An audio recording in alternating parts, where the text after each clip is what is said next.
इस दुनिया में अगर कोई सबसे बड़ा सत्य है तो वह है हमारी मृत्यु, जिसे चाहकर भी इंसान टाल नहीं सकता। फिर भी मनुष्य जीवन भर भौतिक सुविधाओं के मोह में पड़ा रहता है और उसे इस बात का एहसास तब होता है जब व्यक्ति अपनी आखिरी सांसें गिन रहा होता है। ये तो हम सभी जानते हैं कि इस पृथ्वी पर जन्म लेने वाला कोई भी व्यक्ति अमर नहीं है। उसे इस पृथ्वी को छोड़कर एक न एक दिन जाना ही होता है। आपने देखा होगा कि हिंदू धर्म में जब भी कोई इस दुनिया को छोड़कर जाता है तो उसके शव का अंतिम संस्कार कर दिया जाता है। लेकिन क्या आपने कभी सोचा है कि शव को अकेला क्यों नहीं छोड़ा जाता? मृतक को नए कपड़े क्यों पहनाए जाते हैं? अंतिम यात्रा में राम नाम सत्य है क्यों बोला जाता? आखिर इस अंतिम यात्रा में मखाने और सिक्के क्यों फेंके जाते हैं? शव यात्रा के आगे मटकी लेकर क्यों चलते हैं? किसी व्यक्ति का दाह संस्कार करने के बाद उसके परिजनों को शमशान घाट की ओर पीछे मुड़कर क्यों नहीं देखना चाहिए? आखिर परिजनों के अंतिम संस्कार करने के 3 दिन बाद ही अस्थियां क्यों चुनी जाती हैं? आखिर महिलाओं का शमशान घाट जाना वर्जित क्यों है? मरने के बाद शिशुओं को दफनाया क्यों जाता है? क्यों मृत्यु होने के बाद घर में पूजा पाठ करना वर्जित हो जाता है? आखिर क्या है इन प्रश्नों का रहस्य?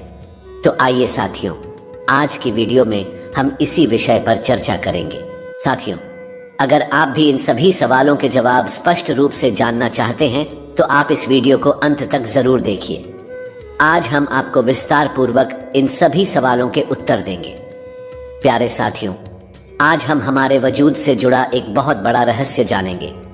ये एक ऐसी गुत्थी है जिसे सुलझाने में साइंस आज तक नाकामयाब रही है, लेकिन इन सभी रहस्यों और सवालों के जवाब हमारे गरुड़ पुराण और भगवद गीता जैसे धर्म ग्रंथों में मिलते हैं। इस वीडियो के माध्यम से आज हम आपको यही बताने जा रहे हैं। तो चलिए बिना देरी किए आज की वीडियो शुरू करते हैं। नमस्कार प्यारे साथियों, ज्ञान विचार कहानी चैनल में आपका स्वागत है। साथियों, हमारा शरीर 5 महाभूतों अर्थात पृथ्वी, जल, अग्नि, वायु और आकाश से बना हुआ है और अंत में एक दिन इसी में मिल जाना है। इसीलिए मनुष्य कितना भी धन कमा ले, कितनी भी ख्याति अर्जित कर ले, एक दिन उसको सब कुछ यहीं छोड़कर जाना होगा। यही संसार का नियम है और इस नियम को न कोई बदल सकता है न बदल पाएगा। गीता में भी श्री कृष्ण भगवान कहते हैं, जिसने जन्म लिया है उसकी मृत्यु निश्चित है और जिसकी मृत्यु हुई उसका अगला जन्म भी निश्चित है। यह चक्र निरंतर चलता ही रहता है। साथियों, आपने यह कहावत तो सुनी ही होगी, यह जीवन तो नश्वर है, यानी कि हम सबको एक न एक दिन इस मृत्यु लोक को छोड़कर जाना ही होगा। इसके बाद भी मनुष्य इस विषय पर बात करने से बचता है और मृत्यु शब्द से भी भय खाता है। शायद इसीलिए महाभारत काल में युधिष्ठिर ने यक्ष से कहा था, दुनिया का सबसे बड़ा आश्चर्य यही है कि मनुष्य रोज किसी न किसी को मरते हुए देखता है, लेकिन स्वयं अपने मरने के बारे में वह कभी नहीं सोचता, जबकि मौत तो एक दिन उसकी भी होनी ही है। प्यारे साथियों, पहले हम यह जानने का प्रयास करेंगे कि मृत्यु होने के बाद मृत शरीर को यानी कि शव को अकेला क्यों नहीं छोड़ा जाता।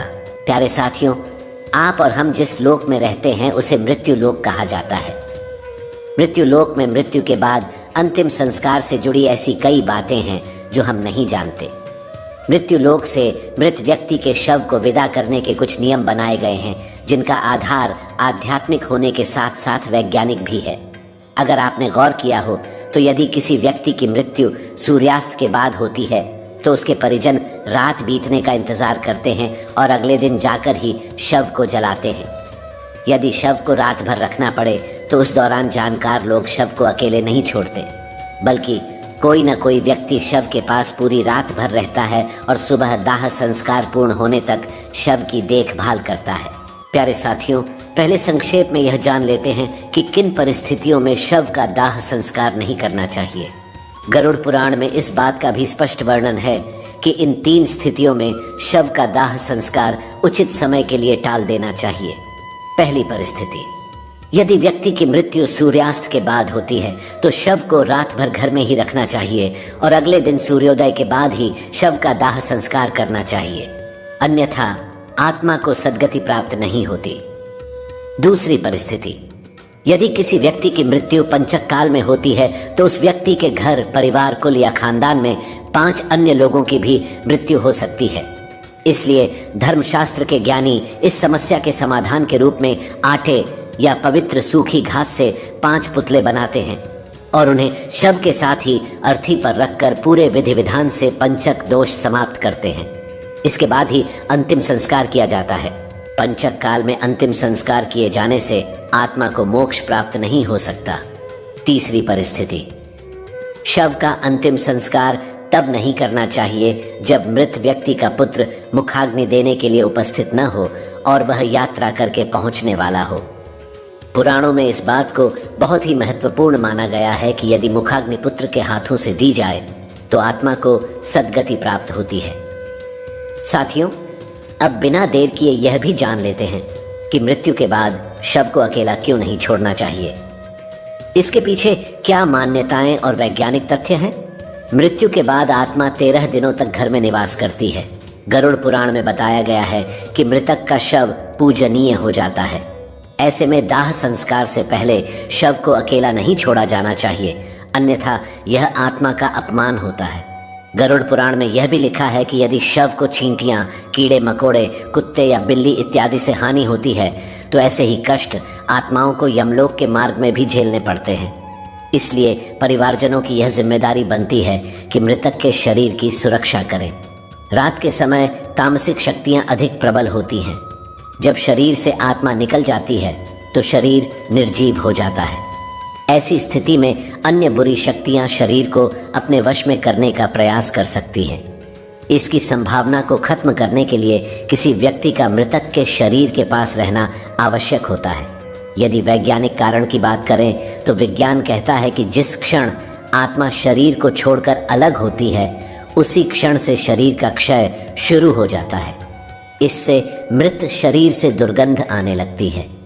इस दुर्गंध को कम करने और वातावरण को धार्मिक बनाए रखने के उद्देश्य से मृत शरीर के आसपास अगरबत्ती, धूप और दीपक जलाए जाते हैं। ऐसा करने की जिम्मेदारी उस व्यक्ति की होती है जो शव की देखभाल करता है। इस बात की भी संभावना होती है कि तंत्र मंत्र करने वाले लोग मृतक के शरीर को नुकसान पहुंचा सकते हैं, जिससे मृत आत्मा संकट में पड़ सकती है। इसलिए किसी भी तांत्रिक को मृत शरीर के पास नहीं आने देना चाहिए। साथियों, गरुड़ पुराण में भगवान विष्णु और पक्षीराज गरुड़ के बीच की बातचीत का वर्णन है। भगवान विष्णु बताते हैं कि यदि इन बातों का ध्यान नहीं रखा गया और शव का अंतिम संस्कार सूर्यास्त के बाद या रात में कर दिया गया तो उस व्यक्ति की आत्मा को असुर योनि या पिशाच योनि में जन्म मिलता है और उसे अनेकों कष्ट भोगने पड़ते हैं। व्यक्ति की मृत्यु और दाह संस्कार का समय कितना महत्वपूर्ण होता है यह आप महाभारत काल की घटना से समझ सकते हैं। भीष्म पितामह बाणों की शैया पर लेटे हुए सूर्य के दक्षिणायन से उत्तरायण में आने का इंतजार कर रहे थे। इसके बाद ही उन्होंने अपना शरीर त्यागा, क्योंकि उत्तरायण काल में मृत्यु से आत्मा को सद्गति प्राप्त होती है। इसी कारण यदि कोई व्यक्ति रात में मर जाए तो ऐसी स्थिति में शव को रात भर घर पर ही रखा जाता है। सुबह का इंतजार किया जाता है और मृत शरीर को एक भी पल के लिए अकेला नहीं छोड़ा जाता। कोई न कोई व्यक्ति हमेशा शव की रखवाली के लिए मौजूद रहता है। साथियों, यही कारण है कि शव को अकेला नहीं छोड़ा जाता। प्यारे साथियों, अब हम जानेंगे कि मृतक को नए कपड़े क्यों पहनाए जाते हैं। दोस्तों, जैसे कि हम आपको ऊपर बता चुके हैं कि सनातन हिंदू धर्म में दाह संस्कार से जुड़े ऐसे कई नियम हैं जिन पर विज्ञान ने भी अपनी राय दी है। इन्हीं नियमों में से एक नियम यह भी है मृतक को नए कपड़े पहनाना। हम में से बहुत से लोगों के मन में यह सवाल आता होगा कि मृत व्यक्ति की चिता में आग लगाने से पहले नए कपड़े क्यों पहनाए जाते हैं। यदि नए कपड़े न पहनाए जाएं तो आत्मा का क्या होगा? आत्मा का कपड़े से क्या संबंध होता है? इसके साथ ही साथ हम यह भी जानेंगे कि मृत व्यक्ति के जो कपड़े परिवार के सदस्य निशानी के रूप में रख लेते हैं या उनकी याद में पहनते हैं, ऐसा करने से मृत आत्मा को क्या होता है और गरुड़ पुराण में इस विषय पर क्या कहा गया है। दोस्तों, हिंदू धर्म के अनुसार मृतक के शव को गंगा जल से नहलाकर नए वस्त्र पहनाकर उसे विदा किया जाता है। आइए पहले यह जान लेते हैं कि मृत व्यक्ति को दाह संस्कार से पहले स्नान क्यों करवाया जाता है। हिंदू धर्म के 18 पुराणों में से एक गरुड़ पुराण में इस बारे में विस्तार से बताया गया है। गरुड़ पुराण के अनुसार भगवत नाम एवं गोत्र का उच्चारण करते हुए मृत व्यक्ति को नहलाने की बात की गई है, और यदि किसी कारणवश तीर्थ स्थल में अंतिम संस्कार नहीं हो रहा हो तो ऐसी स्थिति में मृत देह को स्नान कराने के लिए पानी में गंगा जल मिलाकर स्नान करवाना चाहिए। इस दौरान यह ध्यान में रखें कि भगवत नाम जप का उच्चारण नहीं रुकना चाहिए, क्योंकि मंत्र उच्चारण करते हुए नहलाने वाले इंसान के हाथों से स्पर्श किया हुआ जल भी अभिमंत्रित हो जाता है, जिससे यह जल जहाँ भी पड़ता है अपने आसपास का वातावरण शुद्ध कर देता है। जब यही पवित्र जल मृत व्यक्ति के देह पर पड़ता है तो उस शरीर का रज तत्व और तम कणों का आवरण नष्ट हो जाता है और आत्मा का शरीर से मोह कम होता है। दोस्तों, जिस रज और तम कणों की बात हम यहाँ पर कर रहे हैं वह प्रकृति से ही उत्पन्न हुए 3 गुण हैं। पहला सतोगुण, दूसरा रजोगुण और तीसरा तमोगुण, जो अविनाशी जीवात्मा को शरीर में बांधते हैं। साथियों, इस बात को आसान शब्दों में समझें तो मृतदेह का अंतिम संस्कार से पहले इस प्रकार स्नान कराने से उसकी आंतरिक शुद्धि होती है। इसके बाद शरीर पर चंदन, तिल के तेल और घी का लेप लगाना चाहिए।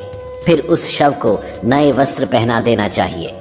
गरुड़ पुराण के अनुसार किसी भी शव को बिना वस्त्रों के नहीं जलाना चाहिए। मृतक के शरीर को वस्त्र से पूरी तरह ढक देना चाहिए और इस बात का विशेष रूप से ध्यान रखना चाहिए कि मृतक के वस्त्र नए हों, शुद्ध हों और सफ़ेद रंग के हों। हिंदू धर्मशास्त्रों में सफ़ेद रंग को शांति और पवित्रता का रंग माना जाता है, इसीलिए मृत देह के शरीर को सफ़ेद कपड़ों से ढका जाता है। सनातन धर्म में सफ़ेद रंग को शुद्धता और मोक्ष का प्रतीक भी माना जाता है। गरुड़ पुराण में यह भी बताया गया है कि मृत व्यक्ति को पहनाए जाने वाले वस्त्रों को पहले थोड़ी देर धूप में रखना चाहिए और हो सके तो गोमूत्र या गंगा जल का छिड़काव करके उन्हें शुद्ध कर लेना चाहिए। ऐसा करने से कपड़ों के माध्यम से मृत व्यक्ति के शरीर के चारों ओर एक पवित्र कवच बन जाता है, जो शव को बुरी शक्तियों के संपर्क में आने से बचाता है। साथ ही साथ ऐसा माना जाता है कि मृतक यमलोक की नई यात्रा पर जा रहा है। ऐसे में नए वस्त्र पहनाकर ही उसे विदा किया जाना चाहिए। इसके बाद अंतिम संस्कार की विधि को आगे बढ़ाते हुए मृतदेह को चिता पर रख दिया जाता है और उसके ऊपर पुष्प, चंदन और 5 प्रकार की पवित्र लकड़ियों को रखकर मुखाग्नि दे दी जाती है। दोस्तों, दाह संस्कार के बाद अस्थियों की राख एवं अस्थियों को गंगा आदि पवित्र नदियों में प्रवाहित कर देना चाहिए। ऐसा करने से उस मनुष्य के सारे पाप धुल जाते हैं और उसकी आत्मा पाप मुक्त हो जाती है। आत्मा की शुद्धि और पाप मुक्ति के लिए ही मृतक के परिवार द्वारा नए कपड़े पहनाते हुए उसे आदर पूर्वक विदा किया जाता है और आत्मा की शांति के लिए प्रार्थना की जाती है। प्यारे साथियों, आइए अब हम आपको बताते हैं कि मृत व्यक्ति के कपड़े निशानी के तौर पर रखने से आखिर होता क्या है। दोस्तों, जब हमारा कोई अपना इस दुनिया से चला जाता है तो अक्सर हम उनकी वस्तुओं को उस व्यक्ति की याद के रूप में संभाल कर रख लेते हैं। इन वस्तुओं में आमतौर पर कपड़े और उस व्यक्ति की पसंदीदा चीज़ें भी होती हैं। कई बार ऐसा भी होता है कि मृतक के कपड़े उनके घर वाले पहन लेते हैं, लेकिन ऐसा कभी नहीं करना चाहिए। सनातन धर्म के अनुसार मृत व्यक्ति के कपड़े पहनने की सख्त पाबंदी है। मान्यता है कि मृतक की आत्मा का अपनी चीज़ों से जुड़ाव बना रहता है और मृतक के कपड़ों को पहनने से आत्मा का हमारी तरफ आकर्षण बढ़ता है, जिससे मोक्ष प्राप्ति में हानि होती है। ऐसा भी माना जाता है कि अगर कोई उस मृत व्यक्ति के कपड़े पहनता है तो वह उस व्यक्ति से जुड़ी यादों से बाहर नहीं आ पाता है। इसीलिए अगर हम किसी मृत व्यक्ति का सामान अपने इस्तेमाल में लाते हैं तो यह हमें मानसिक रूप से कमज़ोर बनाता है, क्योंकि हम उस व्यक्ति के न होने के दुखद क्षण को भूल नहीं पाते और वह व्यक्ति हमें बार बार याद आता रहता है। इसीलिए कहा जाता है कि आपको मृतक की कोई भी वस्तु या कपड़े आदि उपयोग की हुई चीज़ें इस्तेमाल में नहीं लानी चाहिए। इन्हें हमेशा दान कर देना चाहिए। प्यारे साथियों, अब तक हमने जाना कि मृतक को नए कपड़े क्यों पहनाए जाते हैं, और अब हम जानेंगे कि अंतिम यात्रा में राम नाम सत्य है, यह क्यों बोला जाता है। अंत में हम बताएंगे कि शव यात्रा में मृत व्यक्ति के ऊपर मखाने और सिक्के क्यों फेंकते हैं। साथियों, हिंदू धर्म में आपने देखा होगा, मृत्यु के बाद जो लोग व्यक्ति की अंतिम यात्रा में जाते हैं, पूरे रास्ते भर राम नाम सत्य है, राम नाम सत्य है बोलते रहते हैं। क्या आपको पता है कि ऐसा क्यों कहा जाता है? अंतिम यात्रा के दौरान राम का ही नाम क्यों लिया जाता है? आखिर क्यों महादेव भी राम नाम की महिमा का गुणगान करते हैं? साथ ही हम यह भी देखेंगे कि कैसे राम नाम के जाप का चमत्कारिक प्रभाव आपके जीवन पर पड़ता है। कैसे राम नाम के प्रभाव से वाल्मीकि जैसे एक साधारण डाकू त्रिकालदर्शी महर्षि वाल्मीकि बन जाते हैं और रामायण जैसे महाकाव्य की रचना करते हैं। साथियों, गोस्वामी तुलसीदास जी ने अपनी एक चौपाई में कहा है, तुलसी अपने राम को रीझ भजो या खींच, भौम पड़ा जामे सभी उल्टा सीधा बीज। इस चौपाई का अर्थ है कि राम का नाम जैसे भी लिया जाए, चाहे प्रेम से या गुस्से से, यह ठीक वैसे ही फल देगा जैसे कि खेत में पड़ा बीज, चाहे उल्टा हो या सीधा पौधा बनकर फल देता है। तुलसीदास जी से एक भक्त ने पूछा था कि जब मन भक्ति करने का नहीं करता तब भी मंत्र जाप करने से क्या फल मिलता है? तुलसीदास जी ने कहा कि जैसे जमीन में बीज बोने के समय यह नहीं देखा जाता कि बीज उल्टे पड़े हैं या सीधे, लेकिन समय आने पर सभी बीज अंकुरित हो जाते हैं और सभी उल्टे सीधे बीजों से फसल तैयार हो जाती है। इसी तरह राम नाम का जाप कैसे भी किया जाए, उसका फल अवश्य ही मिलता है। दोस्तों, पद्म पुराण में एक प्रसंग मिलता है। एक बार माता पार्वती ने महादेव से पूछा कि आप किसका ध्यान करते हैं? इसके उत्तर में महादेव कहते हैं, राम राम रामेति रमे रामे मनोरमे सहस्र नाम तत्तुल्यम राम नाम वरानने। इसका अर्थ है, राम का नाम पर ध्यान करने से मेरा मन राम की दिव्य चेतना में लीन हो जाता है जो कि दिव्य है। यह राम नाम विष्णु सहस्त्र नाम के तुल्य है, अर्थात भगवान विष्णु के हजारों नामों के बराबर है। एक बार भगवान शिव ने अपनी पार्वती जी से अपने ही साथ भोजन करने का अनुरोध किया। भगवती पार्वती जी ने यह कहकर टाला कि वे विष्णु सहस्त्र नाम का पाठ कर रही हैं। थोड़ी देर तक प्रतीक्षा करके शिव जी ने जब पुनः पार्वती जी को बुलाया, तब भी पार्वती जी ने यही उत्तर दिया कि वे विष्णु सहस्त्र नाम के पाठ के विश्राम के पश्चात ही आ सकेंगी। शिव जी को शीघ्रता थी, भोजन ठंडा हो रहा था, अतः भगवान शिव ने कहा, पार्वती राम राम कहो। एक बार राम कहने से विष्णु सहस्त्र नाम का संपूर्ण फल मिल जाता है, क्योंकि श्री राम नाम ही विष्णु सहस्त्र नाम के तुल्य है। इस प्रकार शिव जी के मुख से राम इस 2 अक्षर के नाम का विष्णु सहस्त्र नाम के समान सुनकर राम नाम का जप करके पार्वती जी ने प्रसन्न होकर शिव जी के साथ भोजन किया। भगवान शिव पार्वती जी से कहते हैं, पार्वती, श्री राम नाम का जाप जागृत, स्वप्न और सुषुप्ति इन तीनों अवस्थाओं में करना चाहिए। पार्वती, मैं भी इन्हीं मनोरम राम नाम में रमता हूँ। भक्तों, अब जानेंगे राम का अर्थ क्या है। राम का अर्थ है प्रकाश, किरण एवं आभार। जैसे शब्दों के मूल में राम है, रा अक्षर का अर्थ है आभा और माँ अक्षर का अर्थ है मैं या मेरा, तो राम शब्द का अर्थ हुआ मेरे भीतर का प्रकाश अथवा मेरे हृदय में प्रकाश। धर्म ग्रंथों में यह भी बताया गया है कि जिस तरह मृत्यु एक अटल सत्य है, ठीक उसी तरह इस संसार में राम का नाम भी सर्वथा सत्य है। दोस्तों, अंतिम यात्रा के दौरान राम नाम सत्य है का नारा लगाने का मतलब मृतक को सुनाना नहीं होता, बल्कि इसका उद्देश्य चल रहे परिजनों और मित्रों को यह समझाना होता है कि जिंदगी में और जिंदगी के बाद भी केवल राम नाम ही सत्य है, बाकी सब व्यर्थ है। महाभारत में भी राम नाम की महिमा के ऊपर एक प्रसंग मिलता है, जिसमें युधिष्ठिर यह बताते हैं कि अंतिम यात्रा के दौरान राम नाम सत्य का नारा क्यों लगाया जाता है। जब मृतक के शरीर को श्मशान ले जाया जाता है, तब उसके पीछे चल रहे लोग राम नाम सत्य है बोलते हैं, परंतु जब मृतक का संस्कार समाप्त हो जाता है और वह पंचतत्व में विलीन हो जाता है, इसके बाद साथ गए लोग जब वापस आते हैं तो वे राम नाम को भूलकर अपनी अपनी दुनिया में व्यस्त हो जाते हैं और उसकी संपत्ति को प्राप्त करने के लिए आपस में लड़ने लगते हैं। इसके आगे युधिष्ठिर कहते हैं कि हर मनुष्य अपने जीवन में कभी न कभी किसी न किसी की अंतिम यात्रा में अवश्य जाता है और राम नाम सत्य है का नारा लगाता ही है। परंतु श्मशान घाट के बाहर आते ही वह इस सत्य को भूल जाता है। मनुष्य इतनी बड़ी सच्चाई को प्रत्यक्ष देखकर भी स्वीकार क्यों नहीं करता? इस बात से बढ़कर इस दुनिया में आश्चर्य और क्या हो सकता है? प्यारे साथियों, आप सोच रहे होंगे कि केवल राम का नाम ही सत्य क्यों है। ऐसा इसलिए है क्योंकि जब राम नाम का जाप किया जाता है तब मृतक की आत्मा को मुक्ति मिलती है। ऐसा माना जाता है कि अंतिम यात्रा के दौरान राम का नाम बोलने से मृतक जन्म और मृत्यु के चक्र से मुक्त हो जाता है और उसे श्री हरि के चरणों में स्थान मिलता है।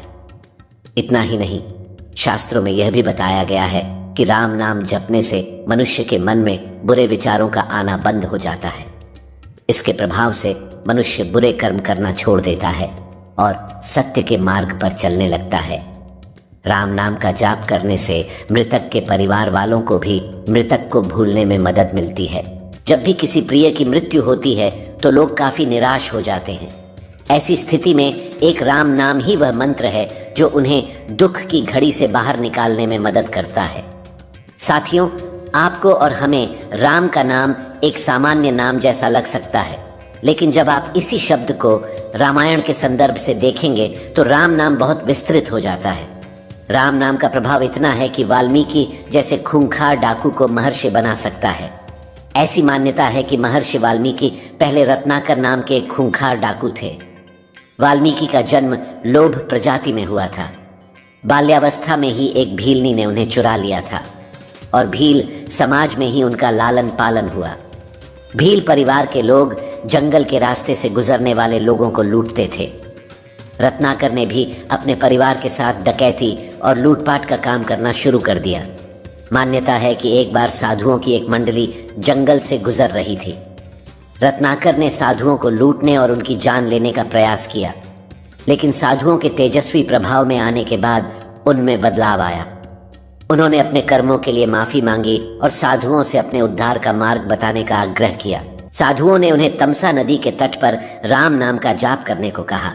दोस्तों, केवल राम नाम के जाप से उनके जीवन में ऐसा परिवर्तन हुआ कि वे त्रिकालदर्शी हो गए और श्री राम के जन्म से पहले ही उन्होंने 24,000 श्लोकों में रामायण की रचना कर दी।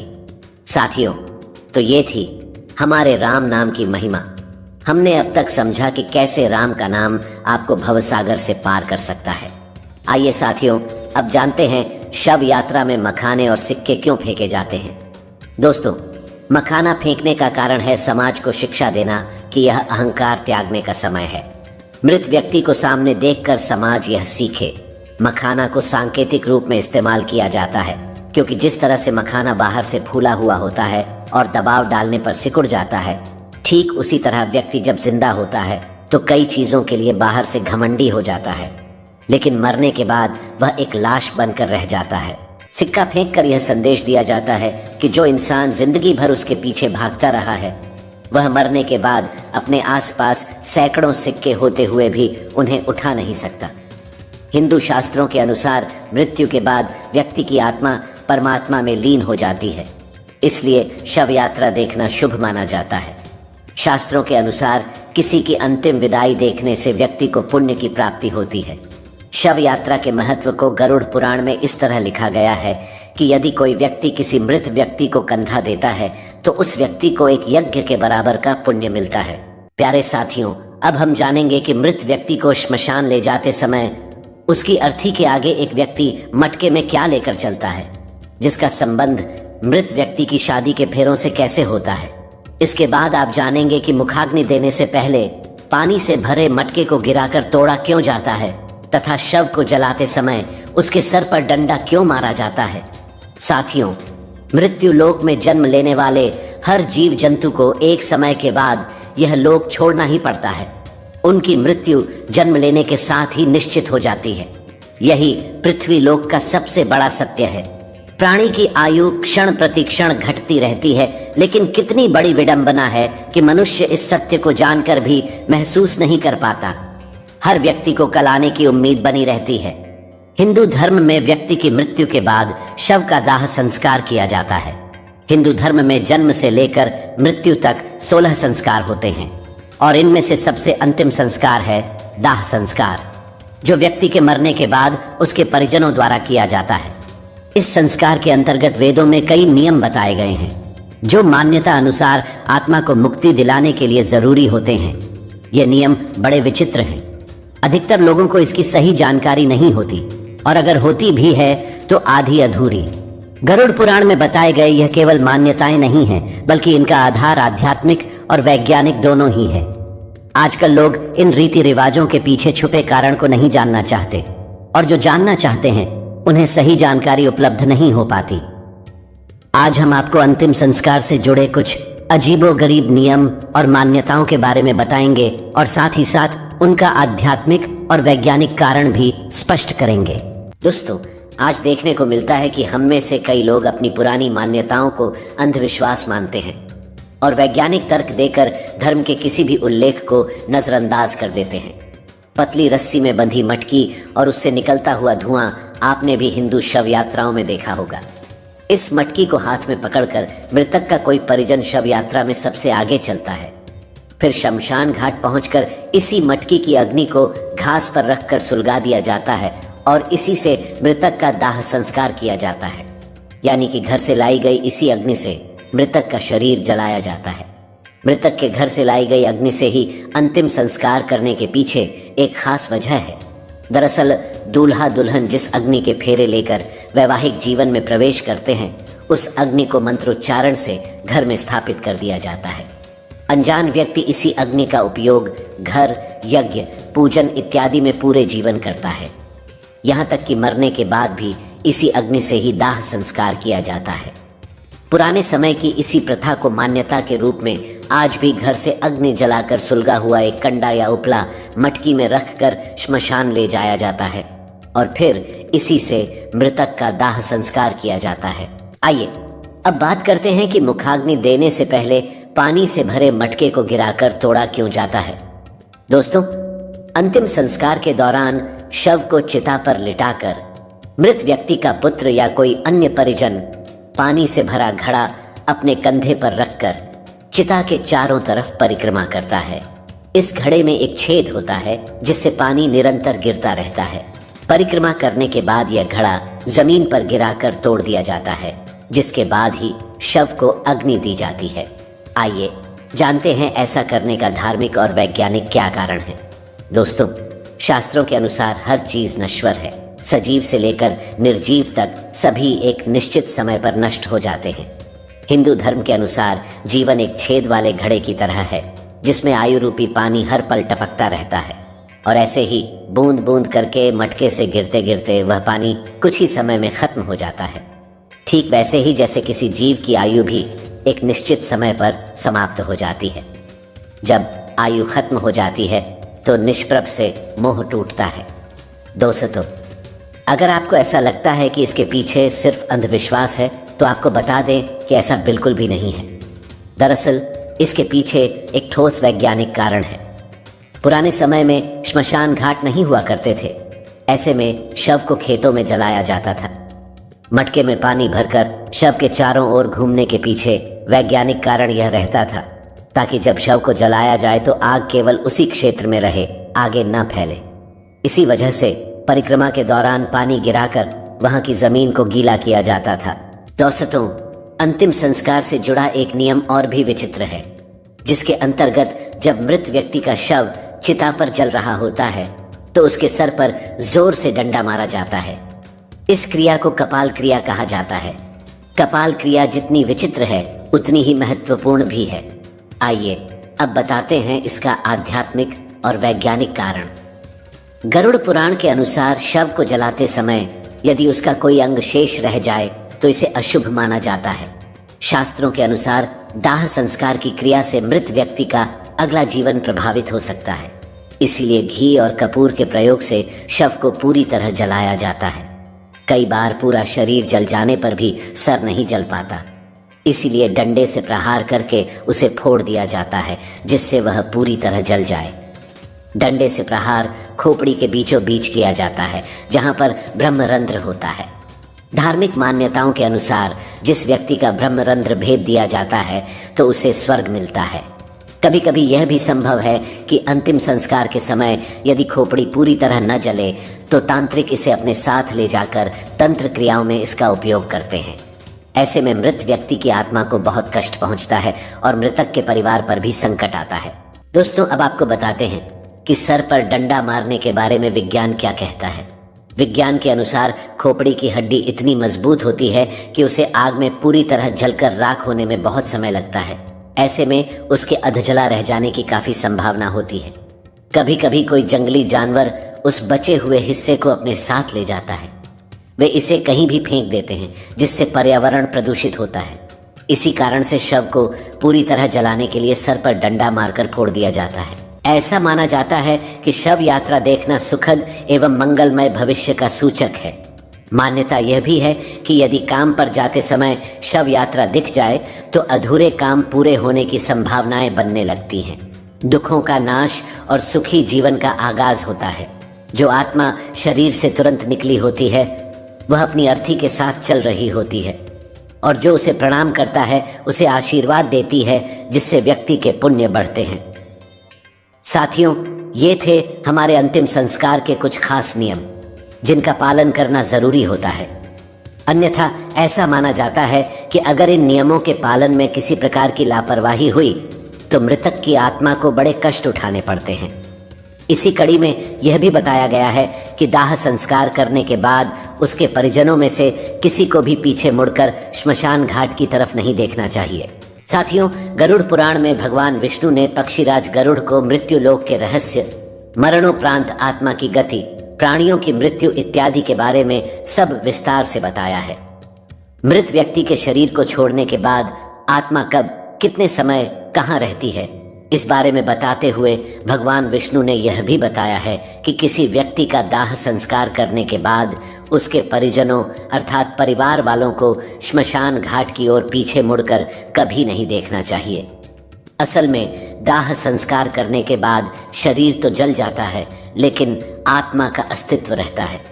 गीता में भी यही बताया गया है कि आत्मा को कोई शस्त्र काट नहीं सकता, आग जला नहीं सकती, जल गीला नहीं कर सकता और वायु सूखा नहीं सकती। यही आत्मा शरीर के जन्म से लेकर मृतक के अंतिम संस्कार तक के सारे कर्मों को खुद अपनी आंखों से देखती है। गरुड़ पुराण में आगे बताया गया है कि आत्मा का अपने स्वजनों के साथ मोह बना रहता है। आत्मा के मोहग्रस्त होने पर व्यक्ति की आत्मा अपने परिजनों के आसपास ही भटकती रहती है। इस स्थिति में मृतक की आत्मा को मुक्ति मिलने में काफी कठिनाई होती है। इसीलिए ऐसी स्थिति में इस मोह का टूटना बहुत जरूरी है, क्योंकि अगर ऐसा नहीं हो तो मृतक की आत्मा का परलोक गमन नहीं हो पाता और वह प्रेत योनि में ही बंध कर रह जाती है। मृतक की आत्मा और परिजनों के मध्य इस मोह को तोड़ने के लिए यह स्पष्ट आदेश है कि दाह संस्कार के बाद कोई भी स्वजन पीछे मुड़कर न देखे, जिससे मृतक की आत्मा को ऐसा लगे कि उसके परिजन अब उससे मोह नहीं करते और वे उसे अग्नि को समर्पित कर अपने सांसारिक जीवन में वापस जाना चाहते हैं। परंतु यदि किसी ने पीछे मुड़कर देखा तो मृतक की आत्मा को यह लगेगा कि परिजनों के अंदर अभी भी मृत व्यक्ति के प्रति बहुत लगाव है और वह आत्मा वापस लौटने का प्रयास करती है।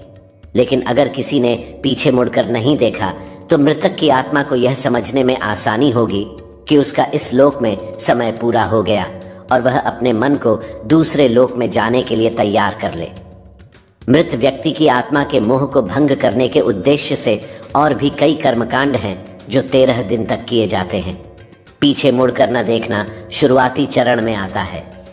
श्मशान में जलती चिता की ओर पीछे मुड़कर देखने पर मृतक की आत्मा जीवित व्यक्ति को प्रभावित करके सताने भी लग सकती है। बच्चे आत्मा के प्रभाव में जल्दी आ जाते हैं। इसीलिए यदि बच्चे श्मशान घाट गए हों तो श्मशान से लौटते समय बच्चों को सबसे आगे रखना चाहिए। दाह संस्कार के बाद पीछे मुड़कर न देखना आत्मा को एक प्रकार का संदेश देना होता है कि अब मृत व्यक्ति की आत्मा का उसके परिजनों से संबंध तोड़ने का समय आ गया है। मोह के बंधन से मुक्त होकर मुक्ति के लिए अब आगे बढ़ो। आत्मा की मुक्ति से जुड़ा एक और महत्वपूर्ण प्रसंग यह भी है कि जिस मनुष्य की अकाल मृत्यु हो जाती है, चाहे वह दुर्घटना, आत्महत्या, कोई बीमारी या किसी अन्य कारण से हो, तो ऐसे इंसान की आत्मा को जल्दी मुक्ति नहीं मिल पाती। परंतु अगर उसके कर्म बहुत ही अच्छे हों तो सद्गति प्राप्त होती है, वरना काफी कष्ट उठाने पड़ते हैं। हालांकि गरुड़ पुराण में अकाल मृत्यु को लेकर भी कई कर्मकांड बताए गए हैं। उनका पालन पूरे वैदिक तरीके से होना चाहिए। इसीलिए दाह संस्कार के बाद श्मशान घाट की तरफ पीछे मुड़कर नहीं देखना चाहिए। प्यारे साथियों, अब हम जानेंगे कि परिजनों के अंतिम संस्कार करने के 3 दिन बाद ही अस्थियां क्यों चुनी जाती हैं। अस्थि विसर्जन में समय का बहुत महत्व है और इसलिए दाह संस्कार के बाद अधिकतम तीसरे या चौथे दिन तक अस्थि विसर्जित कर देना ही उपयुक्त माना गया है।